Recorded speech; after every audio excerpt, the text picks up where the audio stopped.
Yeah, what's up, guys? How's it going? Billkeyz here. Walking Dead, episode number 3. It's going to be, we're basically, go look at the intro. It's the beginning of it. Now we're going to talk about places to stay. It's really hard to say because, like, for me, I want to be in a group, but during this time of an apocalypse, zombie apocalypse, you really don't know who to trust unless you already knew that person before pre-apocalypse. That mean you know you could trust that person, but like finding new people, you don't know what their intentions are. You just don't. So really, how you monetize that is very important. How do you decide where you're gonna live? That's important. I'm gonna be honest. If I could make it back home to Louisiana, I'd probably just live in the swamp. You know, around water. Can live off the land there. Have a boat. Now getting gasoline and stuff would be hard, but you could paddle. You know, you could find other means of sail. You can sail, things like that. The crazy thing, if you could find like an offshore rig, I know that sounds kind of weird, but have an offshore rig that doesn't drill, get there, and not one that's too far, but get one there and have that. Now that's a perfect scenario. Definitely, as you're going from town to town, you kind of want to. I don't think I would ever. There's plenty of. In this zombie apocalypse, we're talking about maybe 5 years down the road. There's probably plenty of places to stay because either you're a zombie or, I'm sure at first you would sleep outside and things like that. But zombies don't know, oh, people are going to live in the buildings. Blah. You know, they don't know, you could probably find you a place inside of a home. Does that make sense? Like, you do what you have to do, yes, but, hey, my watch says it's, an hour before it's time to, it's an hour before it's dark. That's all. Beep, beep. It'd make it beep every time, an hour before dark. You basically would have a solar watch if you would find that or anything like that. A lot of people have solar watches now, but let's stop. I'm pointing at my front door like you guys can see it. I'm sorry. Let's over. Gunzo. So, polka dot. Sorry, my son loves this song. But the point is that I would never stop and sleep on the ground.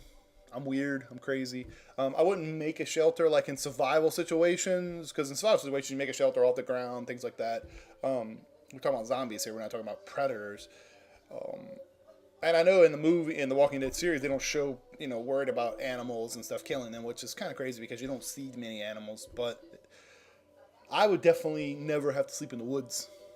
Because, you're in neighborhoods and stuff. You got to have houses somewhere. Don't get me wrong. That's where most people would be populated. But, be like, hey, sorry, just your, first come, first serve kind of thing. And honestly, I wouldn't even fight nobody. I'd be like, look, we got our stuff. You guys can stay here. We'll go move on to something else. You're more than happy to share the upstairs. It's really crazy because if you deal with fucking crazy people, you don't really know what to do. I would be like, I'll stab you in the neck. You don't know they're going to kill you. Of course, you have the rotation. But where you think is the perfect place to stay? We always broke down like a school would be really good. I know it's huge, but if we had like a community, a school would be really good because schools have cafeteria, schools have gyms, schools have football fields, schools have classrooms, plenty of buildings. Schools have, all this stuff that is, they used to have a workout center, all this stuff, a gymnasium. So you have all these things inside of a school. You can go up top, things like that, auditorium. So there's plenty of things inside of a school that you could have to that. Now, see, hospitals are multiple levels and things like that. So this thing called school are usually about 1 or 2 levels, depending on what school it is. Where do you think would be a perfect place to hide out if the zombie apocalypse came? And I'm talking about live. We're talking about a place to stay and live. 2 different scenarios. See, my son's excited about either places to stay while you're trying to find you a settle, a permanent home, and then a place that you would stay at for the rest of your life until you would die. Until you would, I definitely would go out swinging. If I was going to be old and die and stuff, I'd try to find 100 grenades. So, all right, well, like I was saying, my name is Billkeyz. Episode 2, number 1 will be on the screen. Make sure you go check that one out. Don't forget to see the intro. It kind of explains what I'm doing here. I don't like to explain it each episode because that's kind of boring, like I was picking my nose. Oh, sorry. All right, guys. Peace. Walking Dead. Zombie face. Like the video. Like the video. That's right. Tell them.